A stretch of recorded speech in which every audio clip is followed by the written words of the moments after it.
नमस्कार। आप सभी का स्वागत है और आप देख रहे हैं यूट्यूब चैनल रीमेक एडुपात। आज हम लोग इस वीडियो के माध्यम से कक्षा 6 के इतिहास के एमसीक्यू को देखेंगे। यह श्रृंखला मैंने कक्षा 6 की अब शुरू की है। कक्षा 6 की भूगोल की श्रृंखला खत्म हो गई है, उसके सारे वीडियो आ गए हैं और यहाँ एनसीईआरटी की जो बुक्स हैं उससे ये सारी की सारी अमृत निकाली गई हैं। ये अमृत स्वरूप ही हैं। मैंने पढ़ के उन सारी चीज़ों को पॉइंट निकाले हैं। तो आइए इस आप भी लाभ उठाइए और आगे भी शेयर कीजिए। यदि किसी और अभ्यर्थी को, किसी और बंधु को, मित्र को इसका और इसकी ज़रूरत है तो उसको शेयर कीजिए उसके साथ। यदि आप इस चैनल पे नए हैं और चैनल को पहली बार देख रहे हैं तो सब्सक्राइब कीजिए और यदि वीडियोस पसंद आता है तो आप इसे लाइक ज़रूर कीजिएगा। बहुत सारे लोग वीडियो को देखते हैं, सब्सक्राइब नहीं करते हैं। मुझे दिखता है कि बहुत सारे लोग देख रहे हैं लेकिन सब्सक्राइब नहीं करते, तो सब्सक्राइब ज़रूर कीजिएगा। आपका बस एक ही सहयोग मुझे चाहिए, वो सब्सक्राइब कीजिए। यदि सब्सक्राइब कीजिएगा, चैनल को लाइक कीजिएगा तो मुझे भी उत्साह से और मैं भी एक एनर्जी से चीज़ों को आपके लिए लेके आता रहूँगा। तो आइए देखते हैं और पहले प्रश्न को जानते हैं। आरंभिक लोगों के जीवन शैली के संदर्भ में कौन सा कथन सत्य है? आरंभिक लोगों की बात हो रही है। आरंभिक मानव जल स्रोतों के समीप रहा करते थे। आरंभिक लोग में से सभी कुशल संग्राहक थे। आरंभिक लोग भोजन के लिए खेती के साथ आखेट भी करते थे। उपरोक्त सभी। अब देखिए इसमें क्या है, उस समय आरंभिक लोग जो खेती करना नहीं जानते थे, आखेट तो करते थे, खेती नहीं जानते थे, कुशल संग्राहक नहीं थे। उनको क्या पता था कि कोई चीज़ खत्म हो जाएगी, नहीं बचा के रखेंगे तो खत्म हो जाएगी, हमको नहीं मिलेगा। उनको इतना विवेक था नहीं, वो इतना डेवलप थे नहीं। तो लेकिन हाँ, एक बात थी कि आरंभिक मानव जल स्रोतों के समीप रहा करते थे। आरंभिक मानव की बात हो रही है तो यहाँ केवल ए आपका सही है। चलिए आगे देखते हैं। मानव ने निम्न में से सर्वप्रथम कौन सी फसलें नहीं उगाई? तो सर्वप्रथम फसलें जो उन्होंने उगाई थी वो गेहूं और जौ उगाई थी। और कौन सी नहीं उगाई थी? वो आपको चावल नहीं उगाई थी। सबसे पहले कौन सी उगाई थी उन्होंने? गेहूं और जौ। तो प्रश्न आता है कि सबसे पहले मानव ने कौन सी फसल उगाई थी? गेहूं और जौ। आगे देखते हैं। गेहूं के प्राचीनतम साक्ष्य कहाँ से मिलते हैं? मेहरगढ़ से, सुलेमान से, किरधर से और लहुरा देव से। तो गेहूं के प्राचीनतम साक्ष्य जो है वो मेहरगढ़ पाकिस्तान से मिलते हैं। ये आपको बलूचिस्तान प्रांत में है। कौन? मेहरगढ़। ये बलूचिस्तान प्रांत में है जो भी पाकिस्तान में है। ठीक है। चलिए, भारत में चावल के प्रयोग के संबंध में प्राचीनतम प्रमाण कहाँ से मिलता है? अब हमने गेहूं को जान लिया, अब हम जानते हैं चावल के बारे में। मेहरगढ़ से मिलते हैं, लहुरा देर जो संत कबीर नगर में है, गारो की पहाड़ियों से या किरथर से। तो कहाँ से मिलती हैं? तो यह मिलती हैं लहुरा देव से जो यूपी में है। ठीक है, संत कबीर नगर में। क्लियर है? चावल के साक्ष्य हमको वहीं से, प्राचीनतम साक्ष्य वहीं से मिले। पांचवा प्रश्न क्या है कि गेहूं और जौ के संबंध में कौन कथन सत्य है? यह पूछ रहा है, सत्य है। तो पहला ऑप्शन क्या है? मानव द्वारा आज के लगभग 8,000 वर्ष पूर्व इन फसलों को उपजाने की शुरुआत हुई। इन फसलों को उपजाने का क्षेत्र उत्तर पश्चिमी का क्षेत्र सुलेमान और किरथर की पहाड़ियां हैं। हाँ, तो इसका उत्तर होगा सी, यानी मानव द्वारा आज से लगभग 8,000 वर्ष पूर्व गेहूं और जौ उपजाना उन्होंने आरंभ कर दिया था। और इन फसलों को उपजाने का जो क्षेत्र है उत्तरी पश्चिमी क्षेत्र सुलेमान और किरथर की पहाड़ियां हैं, वहां ये उपजाते थे। कहाँ? सुलेमान और किरथर, ये अभी पाकिस्तान में है। ठीक है। और साक्ष्य कहाँ से मिले हैं? हमको मिले हैं मेहरगढ़ से। क्लियर है? चलिए आगे बढ़ते हैं और छठे नंबर प्रश्न को देखते हैं। अब देखते हैं छठे नंबर, गारो, खासी और जैंतिया जनजाति किस राज्य से संबंधित हैं? मेघालय से, असम से, हिमाचल प्रदेश या उत्तर प्रदेश से? तो ये आपको मेघालय से संबंधित है। क्लियर है? सातवां प्रश्न देखते हैं। सातवां प्रश्न क्या है? भारतीय उपमहाद्वीप में विकसित आरंभिक नगरों के संदर्भ में कौन कथन असत्य है? असत्य कह रहा है। अब देखिए, भारतीय उपमहाद्वीप में आरंभिक नगरों का विकास सिंधु और उसके सहायक नदियों के किनारे हुआ। उसके बाद ये पूछ रहा है असत्य। क्लियर है? तो आइए देखते हैं हम लोग ये दूसरे ऑप्शन को। गंगा नदी के किनारे विकसित नगर सिंधु नदी के किनारे विकसित नगर से प्राचीन है। या गंगा नदी के किनारे विकसित नगर सिंधु नदी के किनारे विकसित नगर से नवीन है। अब देखिए ये पूछ रहा है असत्य, पहले कुछ तथ्य को हम जानते हैं। अब देखिए सिंधु नदी जो है, ये अगर हम सिंधु नदी की बात करें, सिंधु नदी की, तो सिंधु नदी आपको के किनारे आपको जो नगर विकसित हुआ, किनारे वो आपको विकसित हुआ 4700 वर्ष पहले। और वही गंगा के किनारे जो शहर विकसित हुआ, गंगा के किनारे आपको वो हुआ आपको 2500 वर्ष पहले, नगर विकसित पहले। तो पुरानी कौन हुई? पुरानी आपकी सिंधु नदी हुई, लेकिन नवीन कौन हुई? नवीन आपको गंगा वाली है। प्राचीन यानी पुरानी ये है, और नवीन कौन है? आपको गंगा वाली। तो यही है। तो यह कह क्या रहा है, यहाँ उत्तर अगर हमको मिलेगा तो उत्तर आपको असत्य बी होगा। गंगा नदी के किनारे विकसित नगर सिंधु नदी किनारे से विकसित प्राचीन है। प्राचीन नहीं है, वो नवीन है। यानी सिंधु वाला तो 4700 वर्ष पहले था, 4700 वर्ष पहले था, और गंगा नदी वाला 2500 वर्ष ईसा पूर्व है ना ये, इसलिए आपको नवीन ये होगा, ईसा पूर्व। तो ये गंगा नदी वाला जो शहर है वो आपको नवीन है। इसको ध्यान रखना है, प्रश्न को देख के, लंबा देख के इस प्रश्न से भागना नहीं है। इसी तरह के प्रश्न आ रहे हैं आजकल, और ये किताब का प्रश्न है आपकी। चलिए आगे देखते हैं। कुछ लोग होता क्या है कि प्रश्न देख लेते हैं तो बड़ा बड़का है छोड़ देते हैं, तो नहीं छोड़िए, जितना छोड़िएगा वहीं आपके पीछे पड़ेगा। मैं अनुभव से कह रहा हूँ, मैं भी बहुत इन सब ऐसे प्रश्नों से भागता था और पाला इन्हीं से पड़ता था। सोन नदी के संबंध में कौन कथन सत्य है? सोन नदी गंगा की एक प्रमुख सहायक नदी है। आपको सोन नदी दक्षिण की ओर से आकर मिलती है। कहाँ? गंगा में। सोन नदी दक्षिण की ओर आकर मिलती है गंगा में। उसके बाद है गंगा के दक्षिण में इन नदियों के आसपास का जो क्षेत्र है, चूंकि यहाँ छूट गया है क्षेत्र, पूर्व में मगध नाम से जाना जाता था। तो ये सारे के सारे कथन जो हैं ये सही है। सोन नदी किसका सहायक नदी है? आपको गंगा का। सोन नदी दक्षिण से आके मिलती है, और गंगा जो है ना दक्षिण से मिलने वाली एकमात्र नदी है।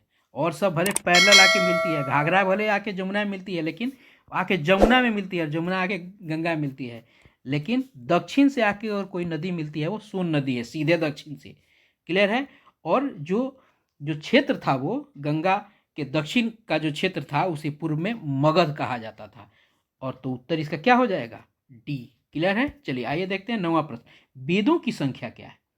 वेदों की संख्या कितनी है? 4, 18, 108। अब देखिए, तो वेदों की संख्या आपको 4 है, तो 18 क्या है? 18 आपको पुराण है। 108 क्या है? 108 आपको उपनिषद है। इसी से कई सारे प्रश्न आपको बन गए। वेद 4 हो गए, पुराण कौन हो गए? 18 हो गए, उपनिषद कितने हो गए? 108 हो गए। और ये वेद कौन है? वेद ऋषि व्यास के द्वारा रचित है। ऋग्वेद, यजुर्वेद, सामवेद और अथर्ववेद। क्लियर है? चलिए आगे देखते हैं 10वां प्रश्न। सबसे प्राचीन वेद कौन सा है? तो सबसे प्राचीन वेद यजुर्वेद है, ऋग्वेद है, सामवेद है, अथर्ववेद है। तो सबसे प्राचीन वेद जो है वो ऋग्वेद है। और सारे वेदों की रचना कितने की थी? वेद व्यास ने। क्लियर है? चलिए आगे देखते हैं। ऋग्वेद की भाषा क्या थी? संस्कृत थी, हिंदी थी, अवधी थी या पाली थी? तो ऋग्वेद की भाषा आपको संस्कृत थी। क्लियर है? चलिए आगे देखते हैं। सबसे प्राचीन पुराण कौन सा है? मत्स्य, गरुड़, ब्रह्मांड और विष्णु। तो मत्स्य पुराण सबसे आपको प्राचीन पुराण है। कौन कथन आपको सत्य है? ईरानी और यूनानियों उत्तर पश्चिम के दिशा से आए थे। ईरानी और यूनानी आपको क्या है से? उत्तर पश्चिम की दिशा से आए। ईरानी और यूनानियों ने सिंधु को हिंदोस या आपको इंदोस कहा। ईरानी और यूनानियों ने सिंधु के पूर्व में स्थित भूमि को इंडिया कहा। आइए थोड़ा सा देख लेते हैं भारत के व्यवस्था को। अब इसको हम अगर माने, ये उत्तर होता है, ये दक्षिण होता है, ये भारत का नक्शा हम मान लेते हैं। आपको ये पूरब हो गया, ये पश्चिम होगा। देखिए ईरानी और यूनानी तो यह कह रहा है उत्तर पश्चिम से, तो उत्तर पश्चिम से यहाँ आए थे, यानी ये सही था। उत्तर पश्चिम यहाँ पड़ रहा है, आपको इधर से ही वो आए थे। ईरान इधर ही है ना, पाकिस्तान के बगल में है वो। उसके बाद ईरानी और यूनानियों ने सिंधु को हिंदोस और इंदोस कहा था, बिल्कुल सही कहा था। उसके बाद ईरानी और यूनानियों ने सिंधु के पूर्व में, देखिए चूंकि जब यहाँ आता है ना तो यही सिंधु नदी है, सिंधु नदी आपको यहीं पड़ती है, यहाँ सिंधु नदी पड़ती है। तो तो भारत किधर पड़ेगा, इस सिंधु नदी के पूर्व में पड़ेगा ना। तो यह सही है कि ईरानी और यूनानियों ने सिंधु के पूर्व में स्थित भूमि को क्या कहा, इंडिया कहा। क्लियर है, तो इसका उत्तर क्या हो जाएगा, उपरोक्त सभी, यानी 13 नंबर का उपरोक्त सभी होगा। आइए देखते हैं 14 नंबर, पांडुलिपियों के संदर्भ में कौन कथन असत्य है। इसमें है ए, अतीत में हाथ से लिखी गई पुस्तकें पांडुलिपि कहलाती थी। अंग्रेजी में पांडुलिपि के लिए मैन्युस्क्रिप्ट शब्द का प्रयोग होता था। पांडुलिपि ताड़ के पत्तों और हिमालयी क्षेत्र के उगने वाले भुर्ज पेड़ के छाल पर लिखी जाती थी, और पांडुलिपि केवल प्राकृत भाषा में लिखी जाती थी। अब यहाँ कह रहा है कि कौन कथन असत्य है। अब देखिए, पांडुलिपि जो है अतीत में हाथ से लिखी गई पुस्तकें पांडुलिपि कहलाती थी, बिल्कुल सही है। और अंग्रेजी में पांडुलिपि के लिए मेन्यूस्क्रिप्ट का आपको शब्द का इस्तेमाल होता था। मेनू का मतलब क्या होता है, मेनू शब्द का मतलब होता है हाथ, ठीक है। तो मेनू स्क्रिप्ट यानी हाथ से लिखी गई स्क्रिप्ट, इसका मतलब यही हो गया, ऊपर वाली बात को अंग्रेजी में कहा गया है। उसके बाद पांडुलिपि है ना, ताड़ के पत्तों और हिमालय के क्षेत्र में भुर्ज पेड़ के छाल पर लिखी जाती थी, और भुर्ज पेड़ के छाल को ही आपको क्या कहा जाता था, भोजपत्र कहा जाता है। उसके बाद आपको पांडुलिपि केवल प्राकृत भाषा में नहीं, जहां भी प्रश्न में यह केवल दिख जाए ना, उस पर संदेह कीजिएगा, वो आपका उत्तर नहीं होना है केवल। तो यहाँ ये उत्तर आपका असत्य है, यानी पूछ रहा है असत्य है, तो यह आपका यही एक है, डी वाला। क्लियर है, चलिए आगे देखते। 15 नंबर प्रश्न, 15 नंबर प्रश्न क्या है कि अभिलेख के संदर्भ में कौन कथन असत्य है। अगर असत्य की बात है तो कुछ इसमें ऑप्शन सत्य होंगे। ऐसे लेख जो केवल धातुओं पर उत्कीर्ण कराए जाते थे, ऐसे लेख जो कठोर सतहों पर उत्कीर्ण कराए जाते थे, पहले राजाओं और शासकों द्वारा अपने आदेशों और संदेशों को उत्कीर्ण लेख, ठीक है। अभिलेख क्या है, अब यहां कह रहा है केवल, तो केवल जो अब लेख जो केवल धातुओं पर, तो केवल धातु पर नहीं होते थे, ये आपको ताम्रपत्र पर भी होते थे, पत्थरों पे भी लिखे जाते थे। तो केवल धातु पे हम उसको नहीं कह सकते, यानी यह असत्य कथन है, और दोनों ये सत्य कथन है। क्लियर है, चलिए। तो जो लेख थे वो कठोर सतहों पे उत्कीर्ण कराए जाते थे, यानी उकेरे जाते थे। चलिए 16 नंबर, अशोक का कंधार से प्राप्त अभिलेख किन लिपियों में लिखा गया है। बहुत महत्वपूर्ण प्रश्न है ये। यूनानी और ब्राह्मी, यूनानी और आरामाइक, देवनागरी और तमिल, आरामाइक और ब्राह्मी। तो उत्तर आपका यहाँ हो जाएगा यूनानी और आरामाइक। यूनानी और आरामाइक में के आपको उसकी जो अशोक की कांधार की अभिलेख थे वो इसी लिपि में लिखी गई थी, यूनानी और आरामाइक में। आगे देखते हैं कौन कथन सत्य है। अतीत में बनी और प्रयोग की गई वस्तुओं का अध्ययन करने वाला व्यक्ति पुरातत्वविद होता है। उसके बाद आपका पांडुलिपियों, अभिलेखों और पुरातत्व से ज्ञात जानकारी को इतिहासकार स्रोत कहते हैं, और स्रोतों के आधार पर अतीत का अध्ययन करने वालों को इतिहासकार कहा जाता है। ठीक है, अब देखिए सत्य कथन पूछ रहा है, तो अतीत में जो वस्तु बनी होती है उसी वस्तु का अध्ययन करने वाला पुरातत्व प्रयोग के द्वारा ये रिसर्च करता है। इतिहासकार रिसर्च नहीं करता है, रिसर्च पुरातत्वविद करता है। और ये जो रिसर्च करके जो जानकारी निकालता है, ये जो स्रोत उत्पन्न करता है, उसी स्रोत के आधार पर, इसी पुरातत्व के स्रोत के आधार पर जो जानकारी होती है उसको जो लिखता है वो इतिहासकार होता है। ठीक है, तो यही है, और स्रोतों के आधार पर अतीत का अध्ययन करने वाला इतिहासकार है, यानी सारा का सारा ऑप्शन आपका सही है। क्लियर है, चलिए 18, वर्तमान में वर्ष की गणना के संदर्भ में कौन कथन सही है।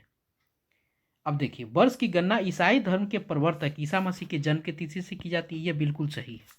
ईसा मसीह के जन्म से पूर्व की सभी तिथियों को ईसापुर या बीसी कहा जाता था, यह भी सही है। उसके बाद आपका है ईसा मसीह के जन्म के बाद की सभी तिथियों को ईसवी या एडी कहा जाता है, यह भी सही है, यानी सारे के सारे कथन सत्य हैं। क्लियर है, चलिए आगे देखते हैं। अगला प्रश्न क्या है, पुरातत्व पुरास्थल के बारे में कौन सी बात सही है।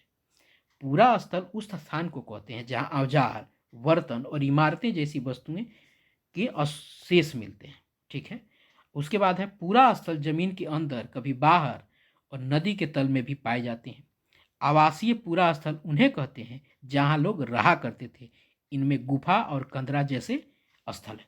तो अगर ये देखा जाए तो पूरा स्थल उस स्थान को कहते हैं, पूरा स्थल, पुराना स्थल, जहां औजार, बर्तन और इमारतें जैसी वस्तुओं के अवशेष मिले रहते हैं। ये बिल्कुल सही कथन है। पूरा स्थल जमीन के अंदर भी हो सकते हैं क्योंकि बहुत पुरानी है तो धस धुस गया होगा। कभी बाहर, कभी कभी कभी बाहर भी होते हैं, और कभी नदी में भी। कभी ऐसा होगा कि धस गया होगा, पानी आके बाढ़ से सारा का सारा जलमग्न हो गया होगा, यह भी हो सकता है, वहां से भी अवशेष मिल सकते हैं। आवासीय पूरा स्थल उन्हें कहते हैं जहां लोग रहा करते थे। इनमें गुफा और कंदरा जैसे स्थल हैं। यानी उत्तर यहाँ क्या होगा? डी। क्लियर है? पूरा स्थल के संदर्भ में देखिएगा, बड़ा बोरिंग लग रहा होगा आपको ये सारा का सारा ये सेशन बोरिंग नहीं है, ये सेशन बहुत महत्वपूर्ण है। प्रश्न जो है ना, प्रश्न अच्छा और बुरा नहीं होता है, प्रश्न प्रश्न होता है। आइए देखते हैं भीमबेटका गुफा कहाँ स्थित है। मध्य प्रदेश में, उत्तर प्रदेश में, तमिलनाडु में, बिहार में। तो भीमबेटका जो है ये यहीं से राख मिला था, ये मध्य प्रदेश में है। क्लियर है? चलिए आगे देखते हैं 21वां नंबर प्रश्न। 21वां नंबर प्रश्न आपका है, पूरा पाषाण काल में पाषाण औजार तैयार किए जाते थे। अब पूरा पाषाण, पुराना पाषाण का मतलब पता है? पाषाण का मतलब पत्थर होता है। अब देखिए क्या कह रहा है, पूरा पाषाण काल में पाषाण औजार तैयार किए जाते थे। पत्थर से पत्थर टकरा कर दबाव सल के तकनीक से, या ए और बी। दबाव सल का मतलब होता है छेनी हथौड़ी से किसी पे ठोक ठाक के करना, उसको काट काट करना, वही दबाव सल्क है। तो यानी ए और बी दोनों तरीके से क्या किया जाता था, उसमें पाषाण औजार यानी पत्थरों के औजार बनाए जाते थे। चलिए आगे देखते हैं 22वां नंबर पर, निम्न में से कहां से मनुष्य के आखेटक खाद्य संग्राहक होने के साक्ष्य मिले? कौन सा जगह है? भीमबेटका, आपको भीमबेटका, हुंसगी, कुल्डी हवा या कुन्नुल की गुफा। तो मनुष्य के आखेटक का खाद्य संग्राहकों के साक्ष्य जो मिले हैं वह जगह है कोल्डी हवा। और ये कोल्डी हवा जो है ये यूपी में है, ये आपको यूपी में है। क्लियर है? अब यहाँ हम लोग देख लेते हैं, आपको भीमबेटका हमने देख लिया एमपी में है। हुंसगी जो है ये कहाँ है? ये कर्नाटक में है। पूछता है कि हुंसगी कहाँ है, पूरा स्थल हुंसगी कहाँ है, हुंसगी नवपाषाण युग का है, पूरा पाषाण युग का है, ये सब पूछता है। कोल्डी हवा हमने जान लिया यूपी में है। और कुर्नूल की गुफा कहाँ है? कुर्नूल की गुफा जो है ये आपको आंध्र प्रदेश में है। ये कहाँ है? आंध्र प्रदेश में है। क्लियर है? चलिए आगे देखते हैं। अगला है, निम्न में से कौन नवपाषाणिक पूरा स्थल है? नवपाषाणी एक आपको पूरा पाषाणिक होता है, नवपाषाणिक होता है, मध्य पाषाणिक होता है। तो हमको कह रहा है कि नवपाषाणिक। तो नवपाषाणिक स्थल कौन से हैं? बुरझूम और मेहरगढ़ है, महागढ़ा है या कोल्डी हवा है, दाओ जलिंग हेडिंग है या उपरोक्त सभी है। तो आपको अगर मैं ये बताऊं तो ये देखिए, इनसे समझने की जरूरत है। अब हम समझें अगर ये, तो मेहरगढ़ और बुरझूम, महागढ़ा, कोल्डी हवा, ये सारे के सारे जो हैं ये आपको नवपाषाण युग के हैं। आप इसको देख सकते हैं कि ये सारे के सारे आपको नवपाषाणिक पूरा स्थल है। उसके बाद आइए देखते हैं अगला प्रश्न, 24वां नंबर प्रश्न। 24 नंबर प्रश्न में है, निम्न में से राख के साक्ष्य किस पूरा पाषाणिक स्थल से मिले हैं? कुर्नूल की गुफा, भीमबेटका की गुफा, कोल्डी हवा से या हुंसगी से? अभी मैंने बताया था कि राख के साक्ष्य जो कहाँ से मिले हैं आपको, राख के साक्ष्य कहाँ से मिले हैं आपको? कुर्नूल की गुफा से मिले हैं। कहाँ से मिले हैं? कुर्नूल की गुफा से मिले हैं। राख के साक्ष्य कहाँ से मिले हैं? कुर्नूल की। ठीक है, कुर्नूल की गुफा ये कहाँ है? ये आंध्र प्रदेश से है। क्लियर है? चलिए, भीमबेटका से आपको क्या मिला है? भीमबेटका से आपको शैलचित्र मिले होंगे। आइए देखते हैं, निम्नलिखित में से कौन सा पूरा स्थल प्रागैतिहासिक शैल चित्रकला से संबंधित है? ब्रह्मगिरी, भीमबेटका, हुल्लूर और पय्यमपल्ली। तो मैंने अभी कहा था कि भीमबेटका से आपको शैल चित्रकला के साक्ष्य मिले हैं और उसी के लिए प्रागैतिहासिक चित्रकला के लिए प्रसिद्ध है। उसके बाद 26 नंबर, महापाषाण युग के संबंध में कौन कथन सत्य है। अब देखिए महापाषाण युग आपको 1000 ईस्वी से 500 ईस्वी पूर्व तक माना जाता है। कौन? आपको महापाषाण युग। महापाषाण युग का संबंध सामान्यतः दक्षिण भारत से है। ए और बी, तो ए और बी दोनों सही है, यानी महापाषाण जो युग है आपको 1000 ईस्वी पूर्व से लेकर 500 ईस्वी पूर्व तक माना जाता है। महापाषाण युग का संबंध सामान्यतः दक्षिण भारत से है।